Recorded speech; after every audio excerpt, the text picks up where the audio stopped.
Chapter 38.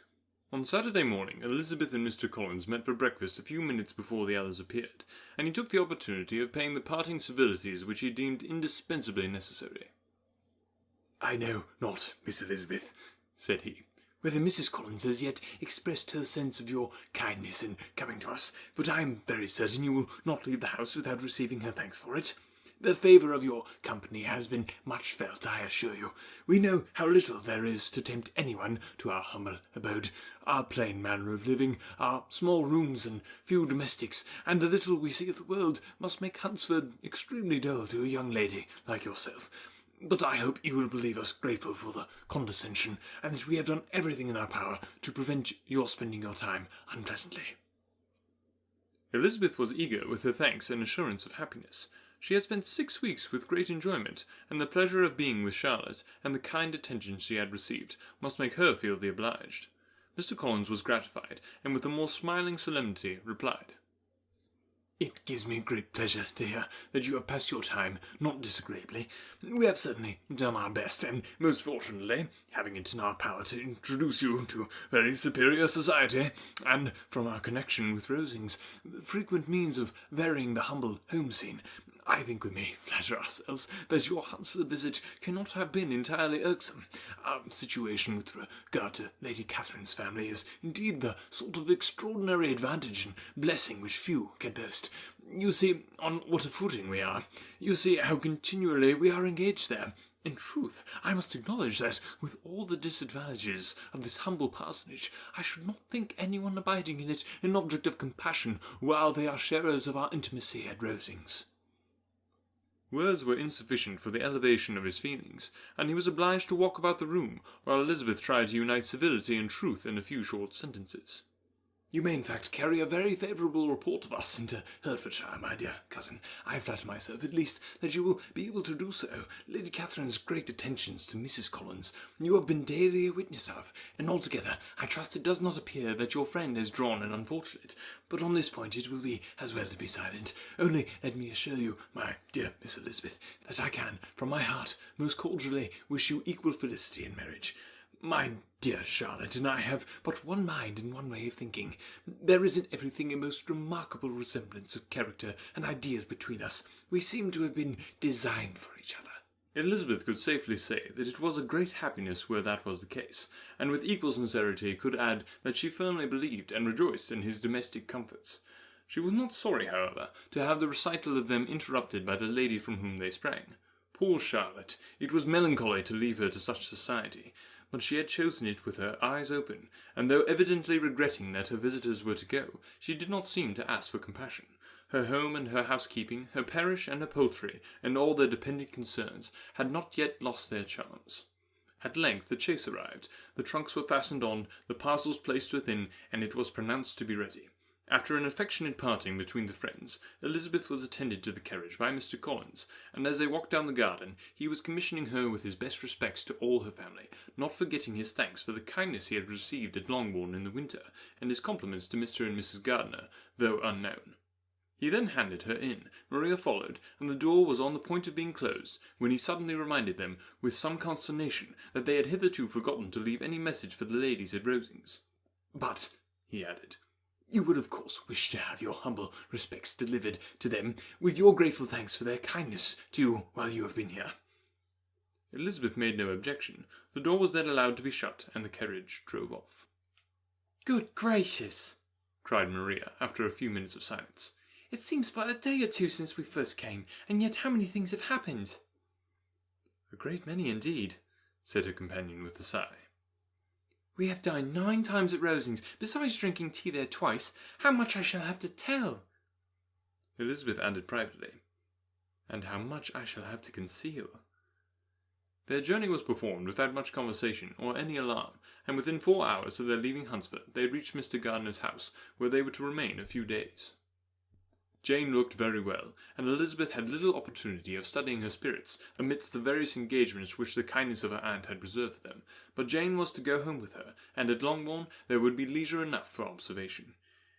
It was not without an effort, meanwhile, that she could wait even for Longbourn before she told her sister of Mr. Darcy's proposals.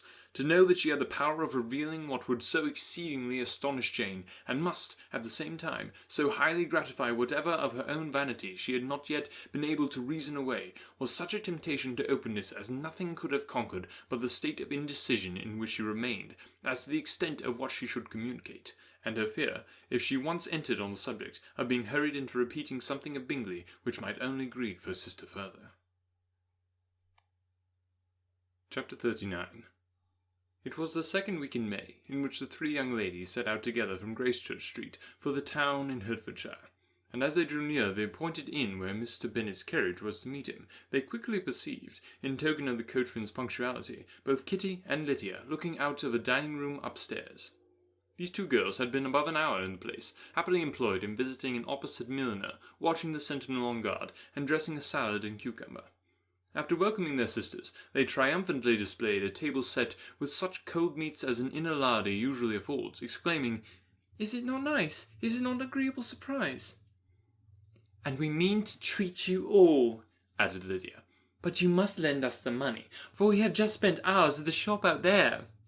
Then showing her purchases, "Look here, I have bought this bonnet. I do not think it very pretty, but I thought I might as well buy it as not.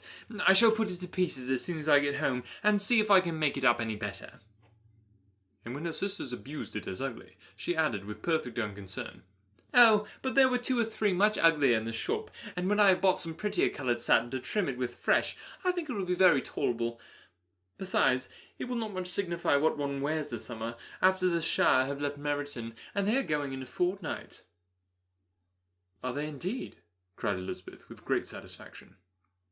"They are going to be encamped near Brighton, and I do so want Papa to take us all there for the summer.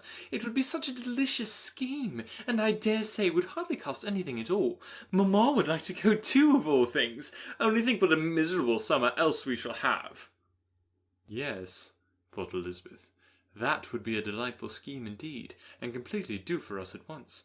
Good heaven, Brighton, and a whole campful of soldiers, to us who have been overset already by one poor regiment of militia, and the monthly balls at Meryton."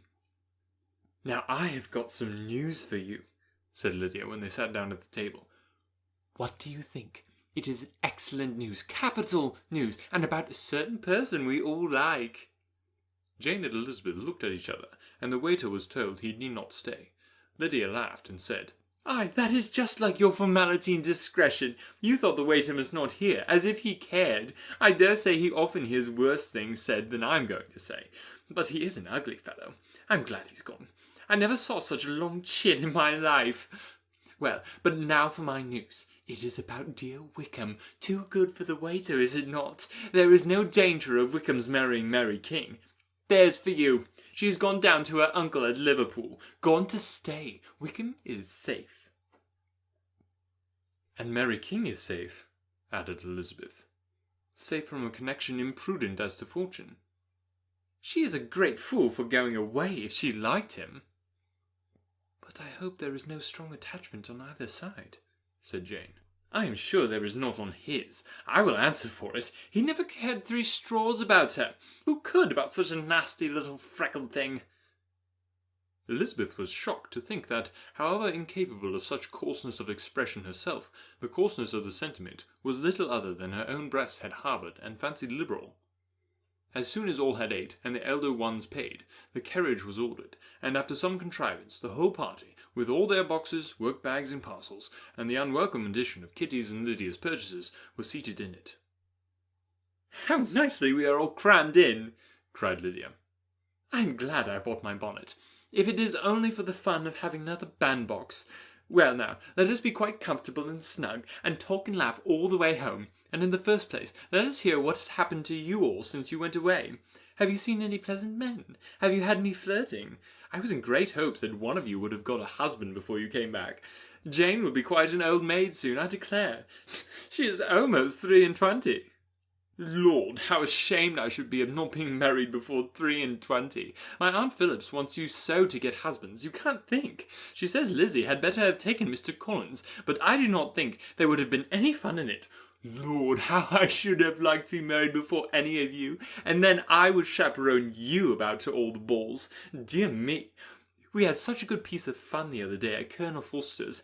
Kitty and me were to spend the day there, and Mrs. Forster promised to have a little dance in the evening. By the by, Mrs. Forster and me are such friends, and so she asked the two Harringtons to come, but Harriet was ill, and so Pen was forced to come by herself. And then, what do you think we did? We dressed up Chamberlain in women's clothes on purpose to pass for a lady. Only think what fun! Not a soul knew it, but Colonel and Mrs. Forster, and Kitty and me, except my aunt, for we were forced to borrow one of her gowns, and you cannot imagine how well he looked. When Denny and Wickham and Pratt and 2 or 3 more of the men came in, they did not know him in the least. Lord, how I laughed! And so did Mrs. Forster. I thought I should have died, and that made the men suspect something, and then they soon found out what was the matter. For such kinds of histories of their parties and good jokes did Lydia, assisted by Kitty's hints and additions, endeavour to amuse her companions all the way to Longbourn. Elizabeth listened as little as she could, but there was no escaping the frequent mention of Wickham's name. Their reception at home was most kind.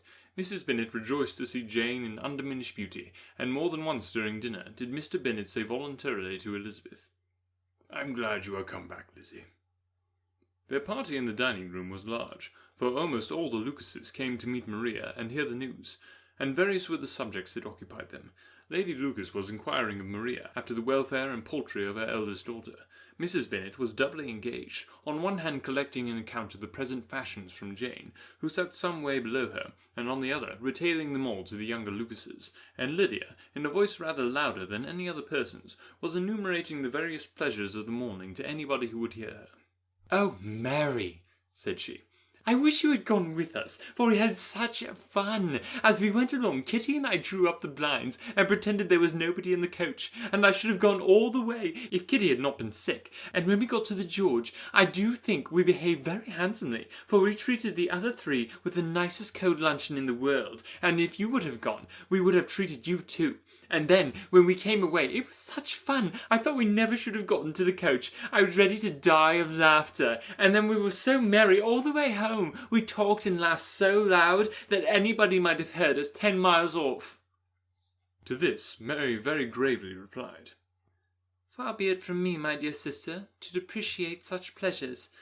They would doubtless be congenial with the generality of female minds, but I confess they would have no charms for me. I should infinitely prefer a book." But of this answer Lydia heard not a word. She seldom listened to anybody for more than half a minute, and never attended to Mary at all. In the afternoon, Lydia was urgent with the rest of the girls to walk to Meryton, and to see how everybody went on. But Elizabeth steadily opposed the scheme.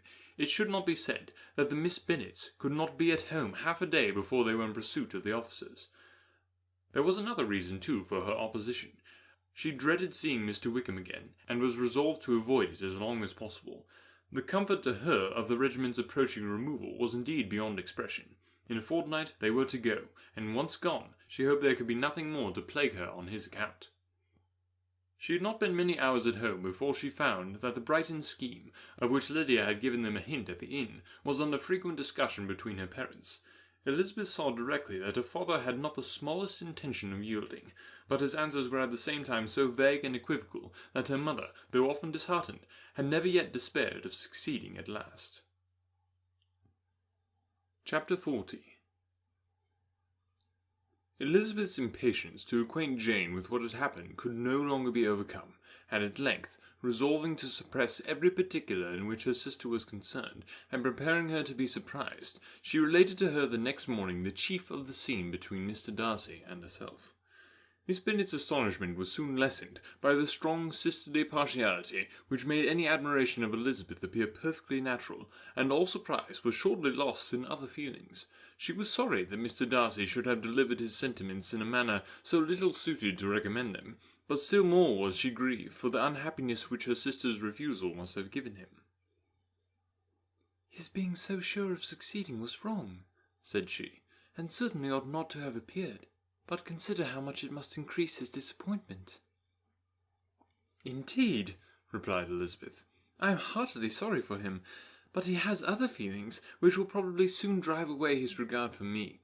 You do not blame me, however, for refusing him." Blame you? Oh, no.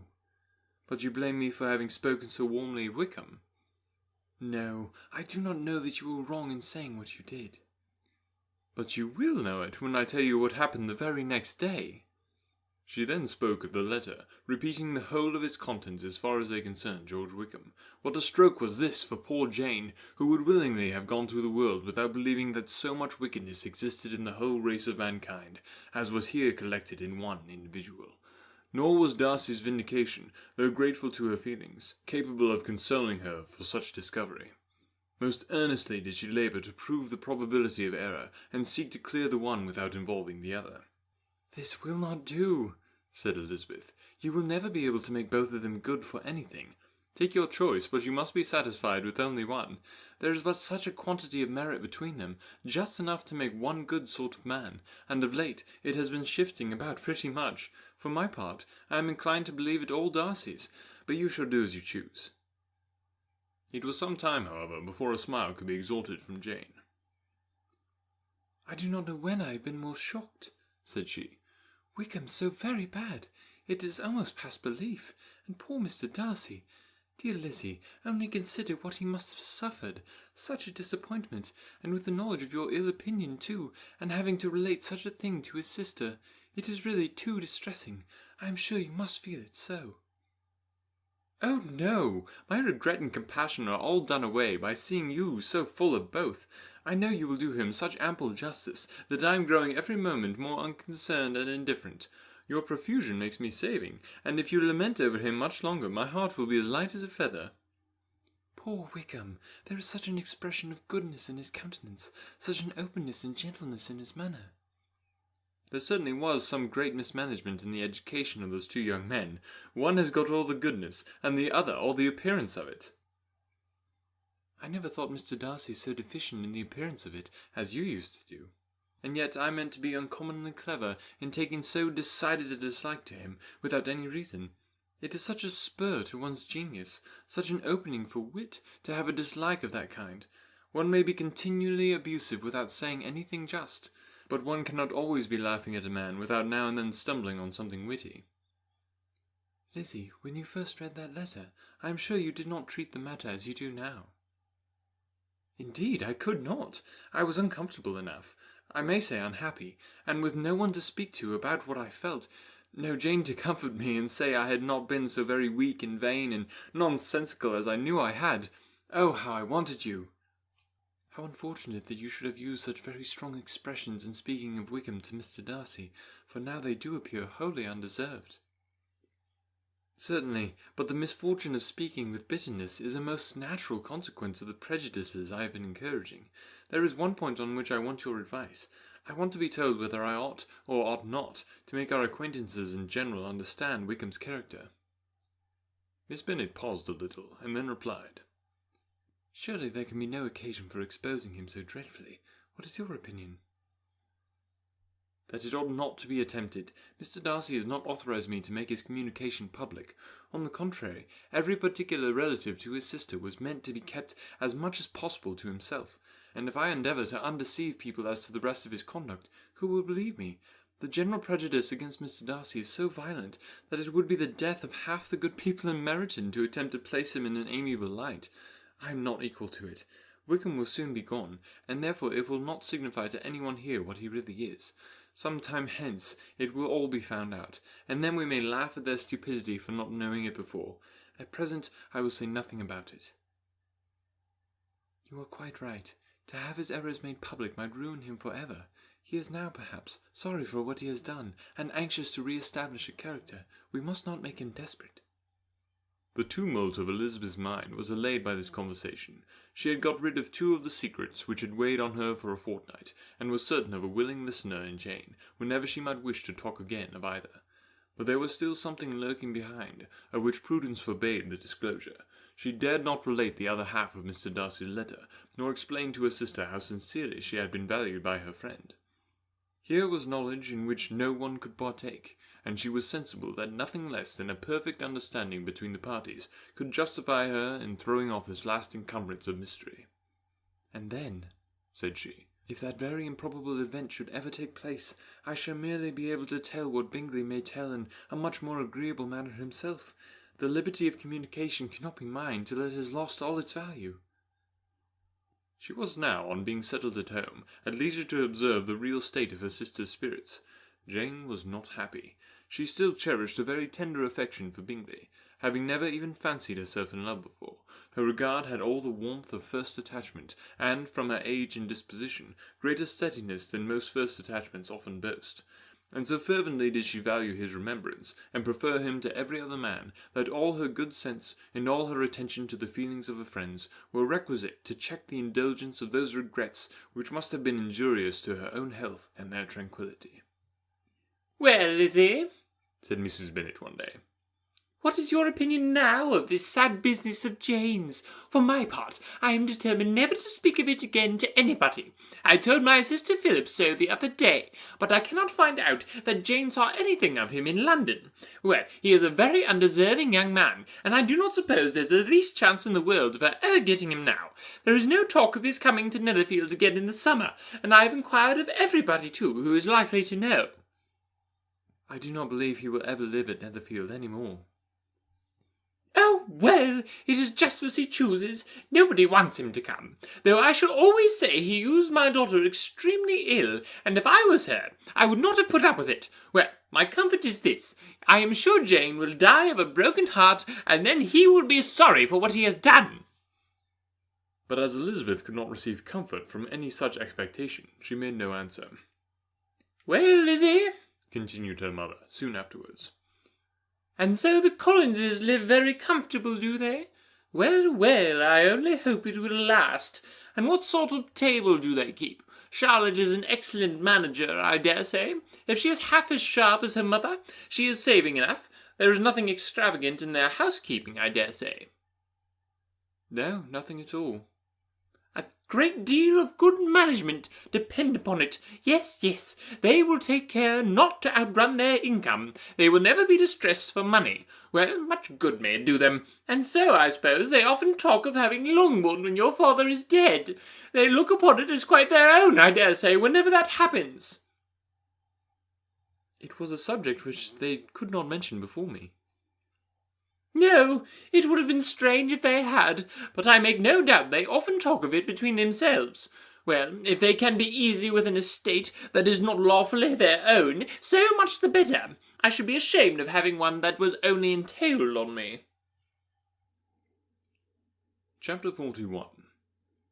The first week of their return was soon gone. The second began. It was the last of the regiment's stay in Meryton, and all the young ladies in the neighbourhood were drooping apace. The dejection was almost universal. The elder Miss Bennet alone was still able to eat, drink, and sleep, and pursue the usual course of their employments. Very frequently were they reproached for this insensibility by Kitty and Lydia, whose own misery was extreme, and who could not comprehend such hard-heartedness in any of the family. "Good heaven, what has become of us? What are we to do?" would they often exclaim in the bitterness of woe. "How can you be smiling so, Lizzie?" Their affectionate mother shared all their grief. She remembered what she had herself endured on a similar occasion 25 years ago. "I am sure," said she, "I cried for 2 days together when Colonel Miller's regiment went away. I thought I should have broken my heart." "I am sure it shall break mine," said Lydia. "If one could but go to Brighton," observed Mrs. Bennet. "Oh, yes, if one could but go to Brighton, but Papa is so disagreeable." "A little sea bathing would set me up for ever." "And my Aunt Phillips is sure it would do me a great deal of good," added Kitty. Such were the kind of lamentations resounding perpetually through Longbourn House. Elizabeth tried to be diverted by them, but all sense of pleasure was lost in shame. She felt anew the justice of Mr. Darcy's objections, and never had she been so much disposed to pardon his interference in the views of his friend. But the gloom of Lydia's prospect was shortly cleared away, for she received an invitation from Mrs. Forster, the wife of the colonel of the regiment, to accompany her to Brighton. This invaluable friend was a very young woman, and very lately married. A resemblance in good humour and good spirits had recommended her and Lydia to each other, and out of their 3 months' acquaintance they had been intimate too. The rapture of Lydia on this occasion, her adoration for Mrs. Forster, and the delight of Mrs. Bennet, and the mortification of Kitty, are scarcely to be described. Wholly inattentive to her sister's feelings, Lydia flew about the house in restless ecstasy, calling for everyone's congratulations, and laughing and talking with more violence than ever, whilst the luckless Kitty continued in the parlour, repined at her fate in terms as unreasonable as her accent was peevish. "I cannot see why Mrs. Forster should not ask me as well as Lydia," said she. "Though I am not her particular friend, I have just as much right to be asked as she has, and more too, for I am 2 years older." In vain did Elizabeth attempt to make her reasonable, and Jane to make her resigned. As for Elizabeth herself, this invitation was so far from exciting in her the same feelings as in her mother and Lydia, that she considered it as the death warrant of all possibility of common sense for the latter, and detestable as such a step must make her were it known, she could not help secretly advising her father not to let her go. She represented to him all the improprieties of Lydia's general behaviour, the little advantage she could derive from the friendship of such a woman as Mrs. Forster, and the probability of her being yet more imprudent with such a companion at Brighton, where the temptations must be greater than at home. He heard her attentively, and then said, "Lydia will never be easy until she has exposed herself in some public place or other, and we can never expect her to do it with so little expense or inconvenience to her family as under the present circumstances." "If you were aware," said Elizabeth, "of the very great disadvantage to us all which must arise from the public notice of Lydia's unguarded and imprudent manner, nay, which has already arisen from it, I am sure you would judge differently in the affair." "Already arisen?" repeated Mr. Bennet. "What, has she frightened away some of your lovers? Poor little Lizzie! But do not be cast down. Such squeamish youths as cannot bear to be connected with a little absurdity are not worth a regret. Come, let me see the list of pitiful fellows who have been kept aloof by Lydia's folly." "Indeed, you are mistaken. I have no such injuries to resent. It is not of particular, but of general evils which I am now complaining. Our importance, our respectability in the world must be affected by the wild volatility, the assurance and disdain of all restraint which mark Lydia's character. Excuse me, for I must speak plainly. If you, my dear father, will not take the trouble of checking her exuberant spirits, and of teaching her that her present pursuits are not to be the business of her life, she will soon be beyond the reach of amendment. Her character will be fixed, and she will, at 16, be the most determined flirt that ever made herself or her family ridiculous. A flirt, too, in the worst and meanest degree of flirtation, without any attraction beyond youth and a tolerable person, and from the ignorance and emptiness of her mind, wholly unable to ward off any portion of that universal contempt which her rage for admiration will excite. In this danger Kitty also is comprehended. She will follow wherever Lydia leads, vain, ignorant, idle, and absolutely uncontrolled. Oh, my dear father, can you suppose it possible that they will not be censured and despised wherever they are known, and that their sisters will not often be involved in the disgrace?" Mr. Bennet saw that her whole heart was in the subject, and affectionately taking her hand, said in reply, "Do not make yourself uneasy, my love.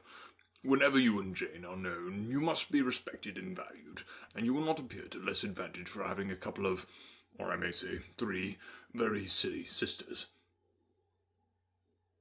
We shall have no peace at Longbourn if Lydia does not go to Brighton. Let her go, then. Colonel Forster is a sensible man, and will keep her out of any real mischief, and she is luckily too poor to be an object of prey to anybody.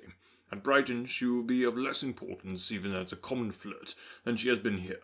The officers will find better women worth their notice. Let us hope, therefore, that her being there may teach her her own insignificance. At any rate, she cannot grow many degrees worse without authorizing us to lock her up for the rest of her life." With this answer Elizabeth was forced to be content, but her own opinion continued the same, and she left him disappointed and sorry. It was not in her nature, however, to increase her vexations by dwelling on them. She was confident of having performed her duty, and to fret over unavoidable evils, or augment them by anxiety, was no part of her disposition.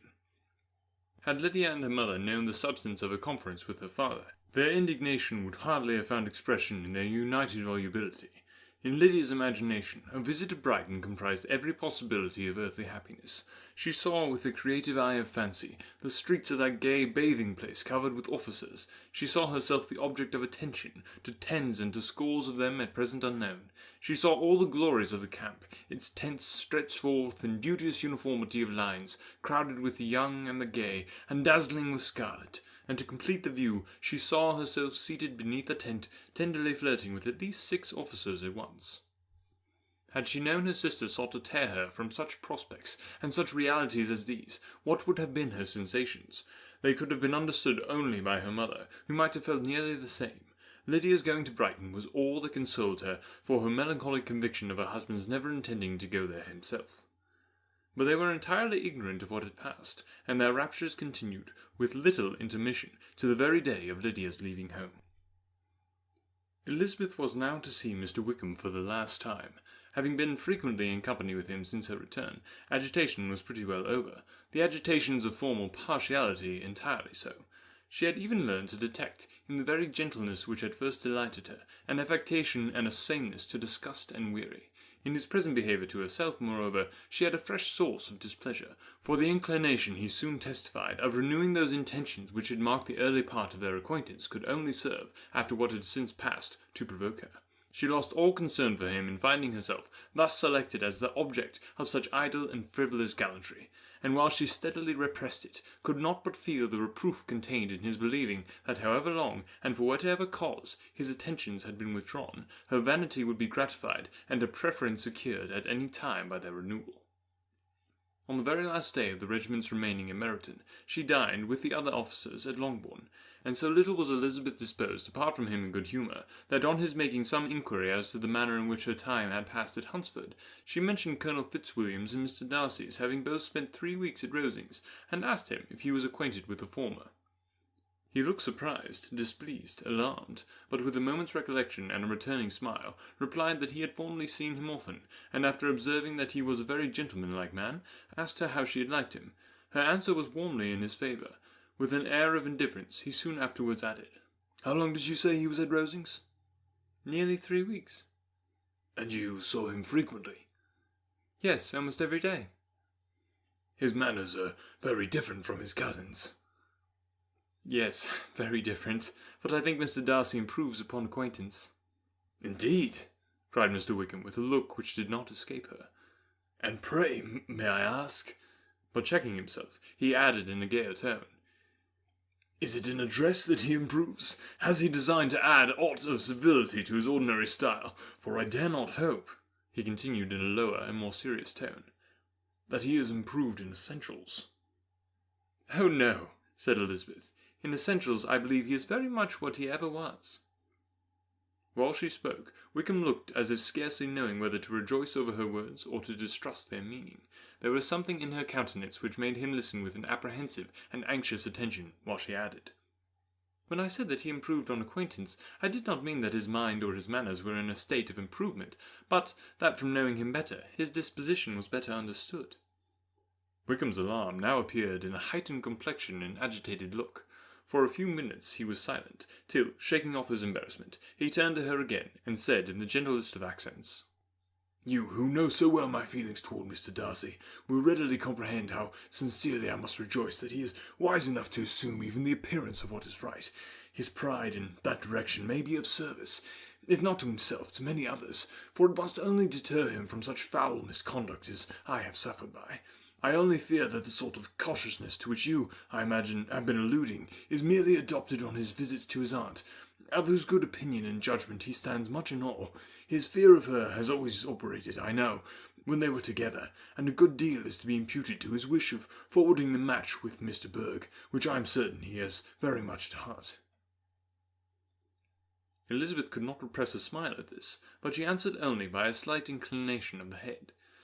She saw that he wanted to engage her on the old subject of his grievances, and she was in no humour to indulge him. The rest of the evening passed with the appearance, on his side, of usual cheerfulness, but with no further attempt to distinguish Elizabeth, and they parted at last with mutual civility, and possibly a mutual desire of never meeting again. When the party broke up, Lydia returned with Mrs. Forster to Meryton, from whence they were to set out early the next morning. The separation between her and her family was rather noisy than pathetic. Kitty was the only one who shed tears, but she did weep from vexation and envy. Mrs. Bennet was diffuse in her good wishes for the felicity of her daughter, and impressive in her injunctions that she should not miss the opportunity of enjoying herself as much as possible, advice which there was every reason to believe would be well attended to. And in the clamorous happiness of Lydia herself in bidding farewell, the more gentle adieus of her sister were uttered without being heard. Chapter 42. Had Elizabeth's opinion been all drawn from her own family, she could not have formed a very pleasing opinion of conjugal felicity or domestic comfort. Her father, captivated by youth and beauty, and that appearance of good humour which youth and beauty generally give, had married a woman whose weak understanding and illiberal mind had very early in their marriage put an end to all real affection for her. Respect, esteem, and confidence had vanished for ever, and all his views of domestic happiness were overthrown. But Mr. Bennet was not of a disposition to seek comfort for the disappointment which his own imprudence had brought on, in any of those pleasures which too often console the unfortunate for their folly and their vice. He was fond of the country and of books, and from these tastes had arisen his principal enjoyments. To his wife he was very little otherwise indebted than as her ignorance and folly had contributed to his amusement. This was not the sort of happiness which a man would in general wish to owe to his wife, but where other powers of entertainment are wanting, the true philosopher will derive benefit from such as are given. Elizabeth, however, had never been blind to the impropriety of her father's behaviour as a husband. She had always seen it with pain, but respecting his abilities, and grateful for his affectionate treatment of herself, she endeavoured to forget what she could not overlook, and to banish from her thoughts that continual breach of conjugal obligation and decorum which, in exposing his wife to the contempt of her own children, was so highly reprehensible. But she had never felt so strongly as now the disadvantages which must attend the children of so unsuitable a marriage, nor ever been so fully aware of the evils arising from so ill-judged a direction of talents which, rightly used, might at least have preserved the respectability of his daughters, even if incapable of enlarging the mind of his wife. When Elizabeth had rejoiced over Wickham's departure, she found little other cause for satisfaction in the loss of the regiment. Their parties abroad were less varied than before, and at home she had a mother and sister whose constant repining at the dullness of everything around them threw a real gloom over their domestic circle, and though Kitty might in time regain her natural degree of sense, since the disturbers of her brain were removed, her other sister, from whose disposition greater evil might be apprehended, was likely to be hardened in all her folly and assurance by a situation of such double danger as watering-place and a camp. Upon the whole, therefore, she found, what has been sometimes found before, that an event to which she had been looking with impatient desire did not, in taking place, bring all the satisfaction she had promised herself. It was consequently necessary to name some other period for the commencement of actual felicity, to have some point on which her wishes and hopes might be fixed, and by again enjoying the pleasure of anticipation, console herself for the present, and prepare for another disappointment. Her tour to the lakes was now the object of her happiest thoughts. It was her best consolation for all the uncomfortable hours which the discontentedness of her mother and Kitty made inevitable, and could she have included Jane in the scheme, every part of it would have been perfect. But it is fortunate, thought she, that I have something to wish for. Were the whole arrangement complete, my disappointment would be certain. But here, by carrying with me one ceaseless source of regret in my sister's absence, I may reasonably hope to have all my expectations of pleasure realized. A scheme of which every part promises delight can never be successful, and general disappointment is only warded off by the defence of some little peculiar vexation. When Lydia went away, she promised to write very often and very minutely to her mother and Kitty, but her letters were always long expected, and always very short. Those to her mother contained little else than that they were just returned from the library, where such and such officers had attended them, and where she had seen such beautiful ornaments as made her quite wild, that she had a new gown or a new parasol, which she would have described more fully, but was obliged to leave off in a violent hurry, as Mrs. Forster called her, and they were going off to the camp. And from her correspondence with her sister, there was still less to be learnt, for her letters to Kitty, though rather longer, were much too full of lines under the words to be made public. After the first fortnight or 3 weeks of her absence, health, good humour, and cheerfulness began to reappear at Longbourn. Everything wore a happier aspect. The families who had been in town for the winter came back again, and summer finery and summer engagements arose. Mrs. Bennet was restored to her usual querulous serenity, and by the middle of June Kitty was so much recovered as to be able to enter Meryton without tears. an event of such happy promise as to make Elizabeth hope that by the following Christmas she might be so tolerably reasonable as to not mention an officer above once a day, unless by some cruel and malicious arrangement at the War Office another regiment should be quartered in Meryton. The time fixed for the beginning of their northern tour was now fast approaching, and a fortnight only was wanting of it, when a letter arrived from Mrs. Gardiner, which at once delayed its commencement and curtailed its extent. Mr. Gardiner would be prevented by business from setting out till a fortnight later in July, and must be in London again within a month, and as that left too short a period for them to go so far, and see as much as they had proposed, or at least to see it with the leisure and comfort they had built on, they were obliged to give up the lakes, and substitute a more contracted tour, and according to the present plan, were to go no farther northwards than Derbyshire. In that county there was enough to be seen to occupy the chief of their 3 weeks, and to Mrs. Gardiner it had a peculiarly strong attraction. The town where she had formerly passed some years of her life, and where they were now to spend a few days, was probably as great an object of her curiosity as all the celebrated beauties of Matlock, Chatsworth, or the Peak.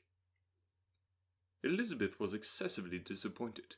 She had set her heart on seeing the lakes, and still thought there might have been time enough. But it was her business to be satisfied, and certainly her temper to be happy, and all was soon right again. With the mention of Derbyshire, there were many ideas connected. It was impossible for her to see the word without thinking of Pemberley and its owner. "But surely," said she, "I may enter his county with impunity, and rob it of a few petrified spars without his perceiving me." The period of expectation was now doubled. 4 weeks were to pass away before her uncle and aunt's arrival, but they did pass away, and Mr. and Mrs. Gardiner, with their 4 children, did at length appear at Longbourn. The children, 2 girls of 6 and 8 years old, and 2 younger boys, were to be left under the particular care of their cousin Jane, who was the general favourite, and whose steady sense and sweetness of temper exactly adapted her for attending to them in every way, teaching them, playing with them, and loving them. The Gardiners stayed only 1 night at Longbourn, and set off the next morning with Elizabeth in pursuit of novelty and amusement. One enjoyment was certain, that of suitableness of companions. A suitableness which comprehended health and temper to bear inconveniences, cheerfulness to enhance every pleasure, and affection and intelligence which might supply it among themselves if there were disappointments abroad.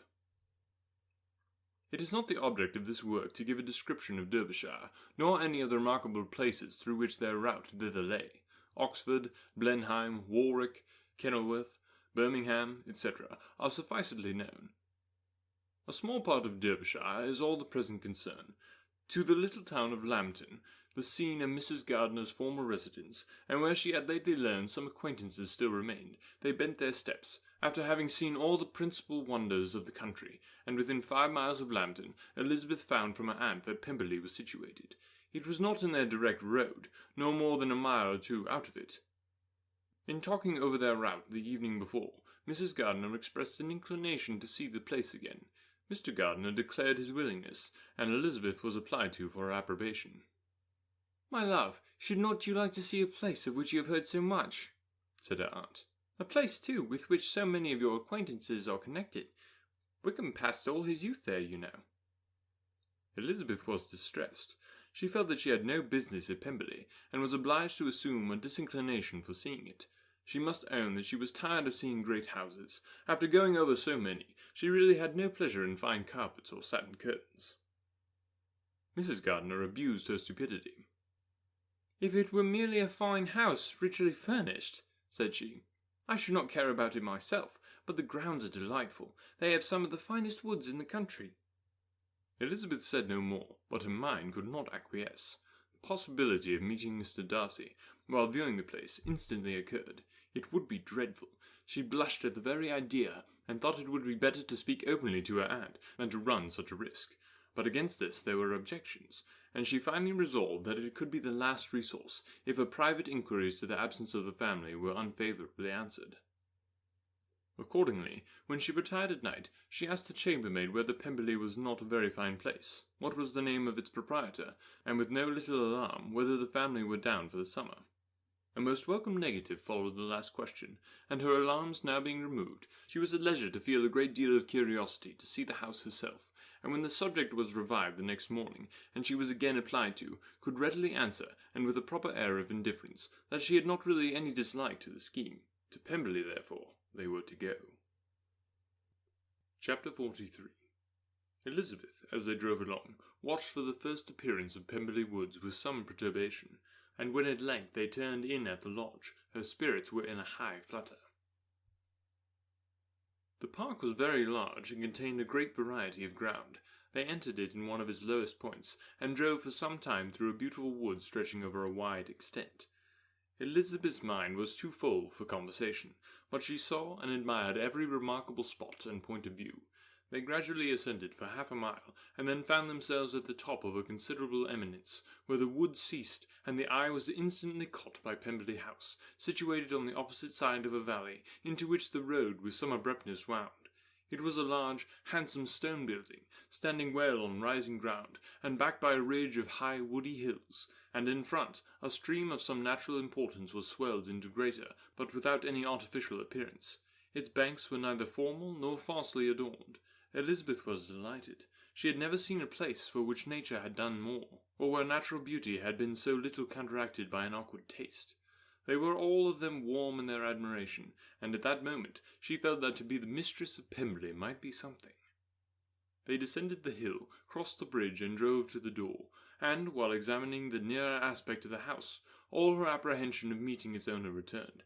She dreaded lest the chambermaid had been mistaken. On applying to see the place, they were admitted into the hall, and Elizabeth, as they waited for the housekeeper, had leisure to wonder at her being where she was. The housekeeper came, a respectable-looking elderly woman, much less fine and more civil than she had any notion of finding her. They followed her into the dining parlour. It was a large, well-proportioned room, handsomely fitted up. Elizabeth, after slightly surveying it, went to a window to enjoy its prospect. The hill, crowned with wood, which they had descended, receiving increased abruptness from the distance, was a beautiful object. Every disposition of the ground was good, and she looked on the whole scene, the river, the trees scattered on its banks, and the winding of the valley, as far as she could trace it, with delight. As they passed into other rooms, these objects were taking different positions, but from every window there were beauties to be seen. The rooms were lofty and handsome, and their furniture suitable to the fortune of its proprietor, but Elizabeth saw, with admiration of his taste, that it was neither gaudy nor uselessly fine, with less of splendour and more real elegance than the furniture of Rosings. "And of this place," thought she, "I might have been the mistress. With these rooms I might now have been familiarly acquainted. Instead of viewing them as a stranger, I might have rejoiced in them as my own, and welcomed to them as visitors my uncle and aunt. But no," recollecting herself, "that could never be. My uncle and aunt would have been lost to me. I should not have been allowed to invite them." This was a lucky recollection. It saved her from something very like regret. She longed to inquire of the housekeeper whether her master was really absent, but had not the courage for it. At length, however, the question was asked by her uncle, and she turned away with alarm, while Mrs. Reynolds replied that he was, adding, "But we expect him tomorrow, with a large party of friends." How rejoiced was Elizabeth that their own journey had not by any circumstance been delayed a day. Her aunt now called her to look at a picture. She approached and saw the likeness of Mr. Wickham suspended among several other miniatures over the mantelpiece. Her aunt asked her, smiling, how she liked it. The housekeeper came forward and told them it was a picture of a young gentleman, the son of her late master's steward, who had been brought up by him at his own expense. "He is now gone into the army," she added, "but I am afraid he has turned out very wild." Mrs. Gardiner looked at her niece with a smile, but Elizabeth could not return it. "And that," said Mrs. Reynolds, pointing to another of the miniatures, "is my master, and very like him. It was drawn at the same time as the other, about 8 years ago." "I have heard much of your master's fine person," said Mrs. Gardiner, looking at the picture. "It is a handsome face, but Lizzie, you can tell us whether it is like or not." Mrs. Reynolds' respect for Elizabeth seemed to increase with this intimation of her knowing her master. "Does that young lady know Mr. Darcy?" Elizabeth coloured and said, "A little." "And do you not think him a very handsome gentleman, ma'am?" "Yes, very handsome." "I'm sure I know none so handsome. But in the gallery upstairs you'll see a finer, larger picture of him than this. This room was my late master's favourite room, and these miniatures are just as they used to be then. He was very fond of them." This accounted to Elizabeth for Mr. Wickham's being among them. Mrs. Reynolds then directed their attention to one of Miss Darcy, drawn when she was only 8 years old. "And is Miss Darcy as handsome as her brother?" said Mrs. Gardiner. "Oh, yes, the handsomest young lady that ever was seen, and so accomplished.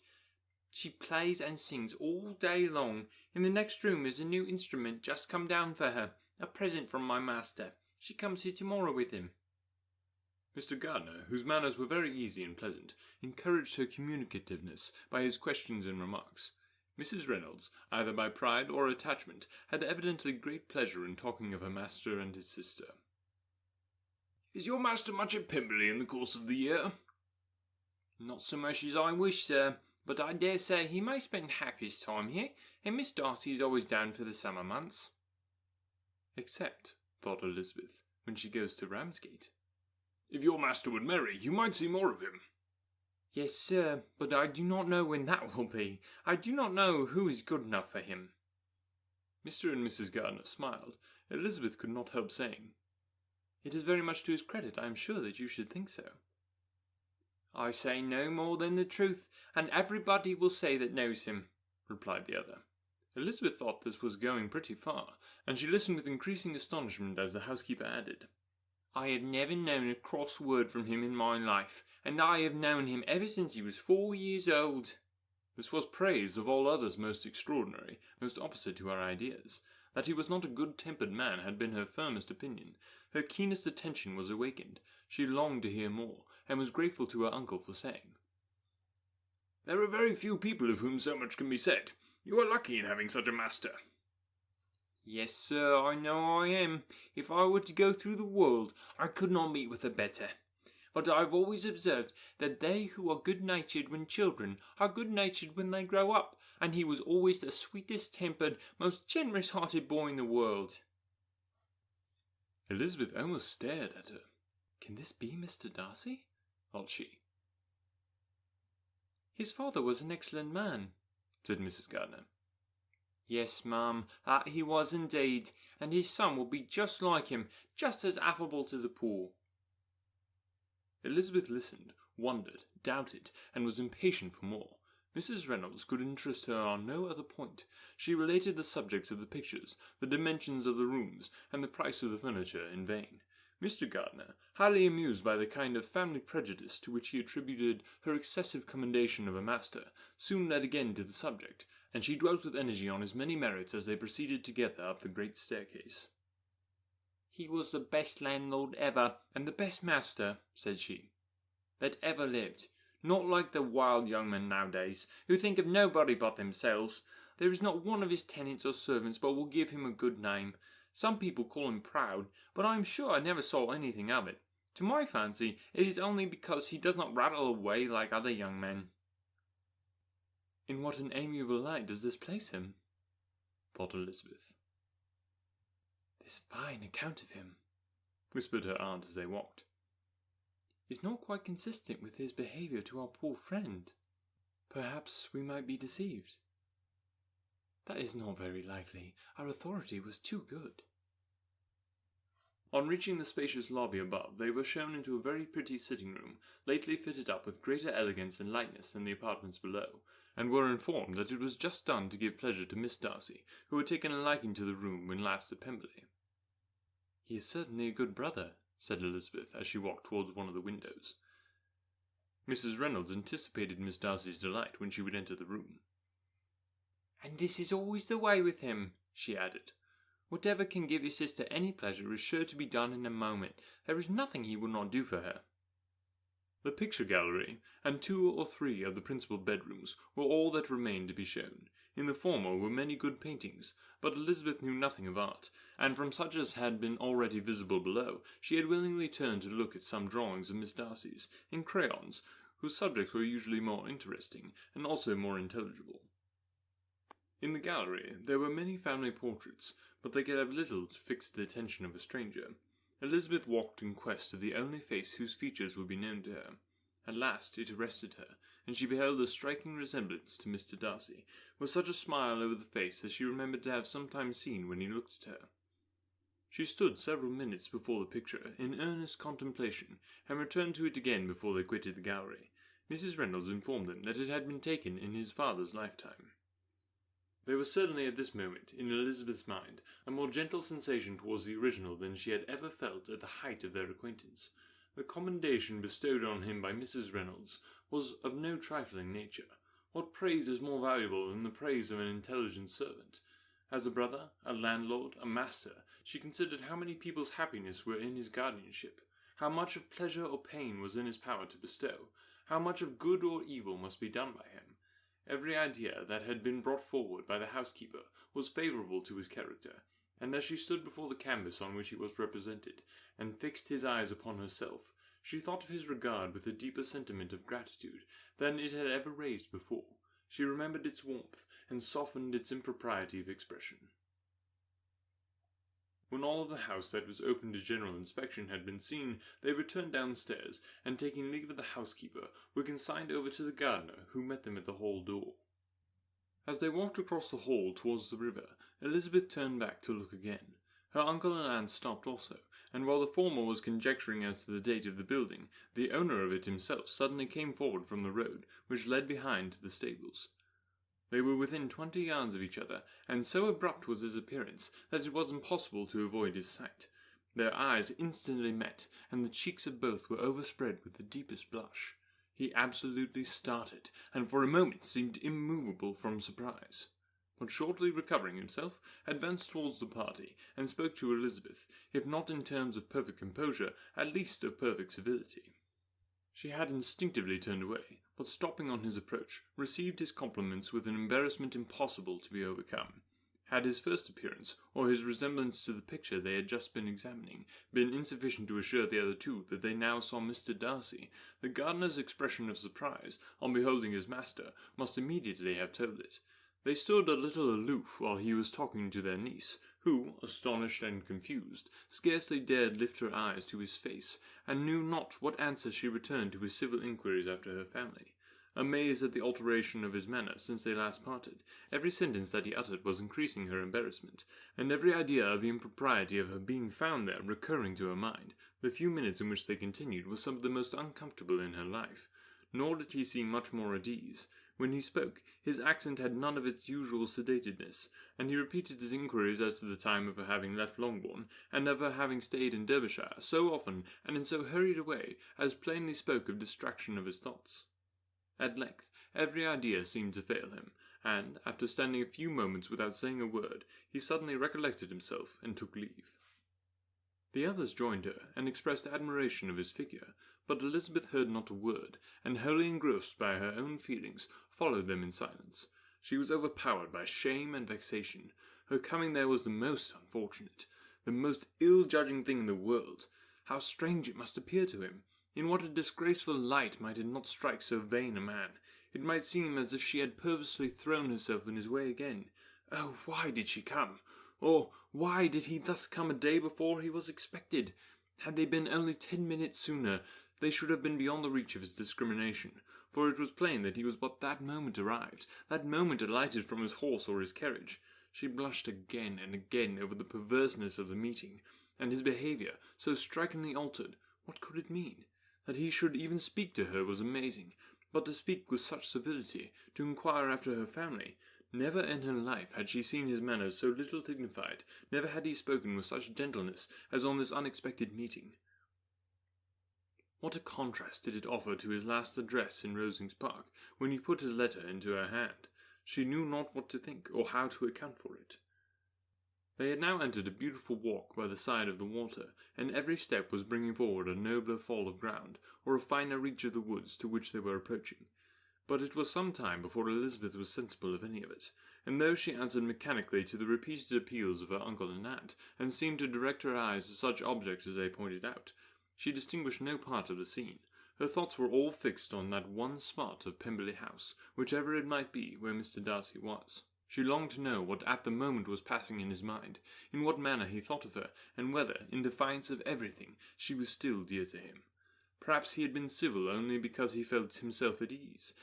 Yet there had been that in his voice which was not like ease, Whether he had felt more of pain or of pleasure in seeing her she could not tell, but he certainly had not seen her with composure.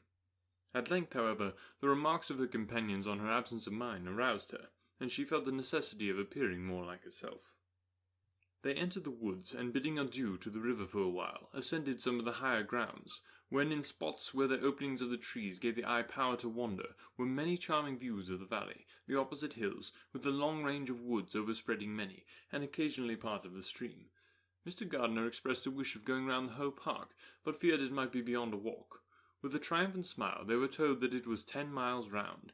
It settled the matter. They pursued the accustomed circuit, which brought them again, after some time, in a descent among hanging woods, to the edge of the water, and one of its narrowest parts. They crossed it by a simple bridge, in character with the general air of the scene. It was a spot less adorned than any they had yet visited, and the valley here contracted into a glen, allowing room only for the stream, and a narrow walk amidst the rough coppice wood which bordered it. Elizabeth longed to explore its windings, but when they had crossed the bridge and perceived their distance from the house, Mrs. Gardiner, who was not a great walker, could go no farther, and thought only of returning to the carriage as quickly as possible. Her niece was therefore obliged to submit, and they took their way towards the house on the opposite side of the river, in the nearest direction. But their progress was slow, for Mr. Gardiner, though seldom able to indulge the taste, was very fond of fishing, and was so much engaged in watching the occasional appearance of some trout in the water, and talking to the man about them, that he advanced very little. Whilst wandering on in this slow manner, they were again surprised, and Elizabeth's astonishment was quite equal to what it had been at first, by the sight of Mr. Darcy approaching them, and at no great distance. The walk here being less sheltered than on the other side, allowed them to see him before they met. Elizabeth, however astonished, was at least more prepared for an interview than before, and resolved to appear and to speak with calmness, if he really intended to meet them. For a few moments indeed, she felt he would probably strike into some other path. The idea lasted while a turning in the walk concealed him from their view. The turning past, he was immediately before them. With a glance, she saw that he had lost none of his recent civility, and to imitate his politeness, she began, as they met, to admire the beauty of the place. But she had not got beyond the words delightful and charming, when some unlucky recollection obtruded, and she fancied that praise of Pemberley from her might be mischievously construed. Her colour changed, and she said no more. Mrs. Gardiner was standing a little behind, and on her pausing, he asked her if she would do him the honour of introducing him to her friends. This was a stroke of civility for which she was quite unprepared, and she could hardly suppress a smile at his being now seeking the acquaintance of some of those very people against whom his pride had revolted in his offer to herself. What will be his surprise, thought she, when he knows who they are? He takes them now for people of fashion. The introduction, however, was immediately made, and as she named their relationship to herself, she stole a sly look at him, to see how he bore it, and was not without the expectation of his decamping as fast as he could from such disgraceful companions. That he was surprised by the connection was evident. He sustained it, however, with fortitude, and so far from going away, turned back with them, and entered into conversation with Mr. Gardiner. Elizabeth could not but be pleased, could not but triumph. It was consoling that he should know she had some relations for whom there was no need to blush. She listened most attentively to all that passed between them, and gloried in every expression, every sentence of her uncle, which marked his intelligence, his taste, or his good manners. The conversation soon turned upon fishing, and she heard Mr. Darcy invite him, with the greatest civility, to fish there as often as he chose while he continued in the neighbourhood, offering at the same time to supply him with fishing tackle, and pointing out those parts of the stream where there was usually most sport. Mrs. Gardiner, who was walking arm in arm with Elizabeth, gave her a look expressive of wonder. Elizabeth said nothing, but it gratified her exceedingly. The compliment must be all for herself. Her astonishment, however, was extreme, and continually was she repeating, "Why is he so altered? From what can it proceed? It cannot be from me. It cannot be for my sake that his manners are thus softened. My reproofs at Hunsford could not work such a change as this. It is impossible that he should still love me." After walking some time in this way, the two ladies in front, the two gentlemen behind, on resuming their places, after descending to the brink of the river for the better inspection of some curious water plant, there chanced to be a little alteration. It originated in Mrs. Gardiner, who, fatigued by the exercise of the morning, found Elizabeth's arm inadequate to her support, and consequently preferred her husband's. Mr. Darcy took her place by her niece, and they walked on together. After a short silence, the lady first spoke. She wished him to know that she had been assured of his absence before she came to the place, and accordingly began by observing that his arrival had been very unexpected. "For your housekeeper," she added, "informed us that you would certainly not be here till tomorrow, and indeed, before we left Bakewell, we understood that you were not immediately expected in the country." He acknowledged the truth of it all, and said that business with his steward had occasioned his coming forward a few hours before the rest of the party, with whom he had been travelling. "They will join me early tomorrow," he continued, "and among them are some who will claim an acquaintance with you, Mr. Bingley, and his sisters." Elizabeth answered only by a slight bow. Her thoughts were instantly driven back to the time when Mr. Bingley's name had been the last mentioned between them, and if she might judge by his complexion, his mind was not very differently engaged. "There is also one other person in the party," he continued after a pause, "who more particularly wishes to be known to you. Will you allow me, or do I ask too much, to introduce my sister to your acquaintance during your stay at Lambton?" The surprise of such an application was great indeed. It was too great for her to know in what manner she acceded to it. She immediately felt that whatever desire Miss Darcy might have of being acquainted with her must be the work of her brother, and without looking farther, it was satisfactory. It was gratifying to know that his resentment had not made him think really ill of her. They now walked on in silence, each of them deep in thought. Elizabeth was not comfortable, that was impossible, but she was flattered and pleased. His wish of introducing his sister to her was a compliment of the highest kind. They soon outstripped the others, and when they had reached the carriage, Mr. and Mrs. Gardiner were half a quarter of a mile behind. He then asked her to walk into the house, but she declared herself not tired, and they stood together on the lawn. At such a time much might have been said, and silence was very awkward. She wanted to talk, but there seemed to be an embargo on every subject. At last she recollected that she had been travelling, and they talked of Matlock and Dovedale with great perseverance. Yet time and her aunt moved slowly, and her patience and her ideas were nearly worn out before the tete-a-tete was over. On Mr. and Mrs. Gardiner's coming up, they were all pressed to go into the house and take some refreshment, but this was declined, and they parted on each side with utmost politeness. Mr. Darcy handed the ladies into the carriage, and when it drove off, Elizabeth saw him walking slowly towards the house. The observations of her uncle and aunt now began, and each of them pronounced him to be infinitely superior to anything they had expected. "He is perfectly well behaved, polite, and unassuming," said her uncle. "There is something a little stately in him, to be sure," replied her aunt, "but it is confined to his air, and is not unbecoming. I can now say with a housekeeper that though some people may call him proud, I have seen nothing of it." "I was never more surprised than by his behaviour to us. It was more than civil. It was really attentive, and there was no necessity for such attention. His acquaintance with Elizabeth was very trifling." "To be sure, Lizzie," said her aunt, "he is not so handsome as Wickham, or rather he is not Wickham's countenance, for his features are perfectly good. But how came you to tell me that he was so disagreeable?" Elizabeth excused herself as well as she could, said that she had liked him better when they had met in Kent than before, and that she had never seen him so pleasant as this morning. "But perhaps he may be a little whimsical in his civilities," replied her uncle. "Your great men often are, and therefore I shall not take him at his word, as he might change his mind another day, and warn me off his grounds." Elizabeth felt they had entirely misunderstood his character, but said nothing. "From what I have seen of him," continued Mrs. Gardiner, "I really could not have thought that he could have behaved in so cruel a way by anybody as he has done by poor Wickham.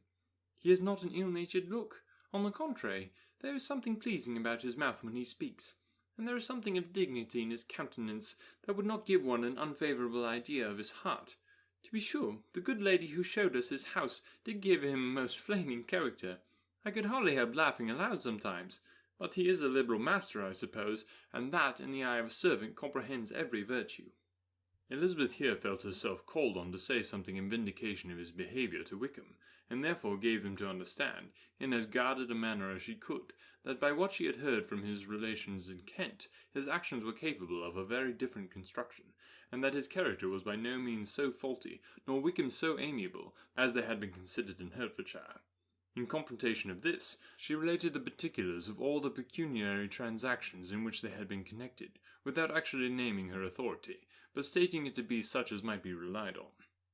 Mrs. Gardiner was surprised and concerned, but as they were now approaching the scene of her former pleasures, every idea gave way to the charm of recollection, and she was too much engaged in pointing out to her husband all the interesting spots in its environs to think of anything else.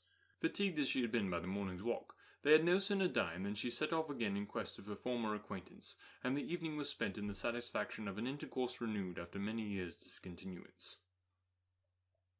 The occurrences of the day were too full of interest to leave Elizabeth much attention for any of these new friends, and she could do nothing but think and wonder of Mr. Darcy's civility, and above all, of his wishing her to be acquainted with his sister.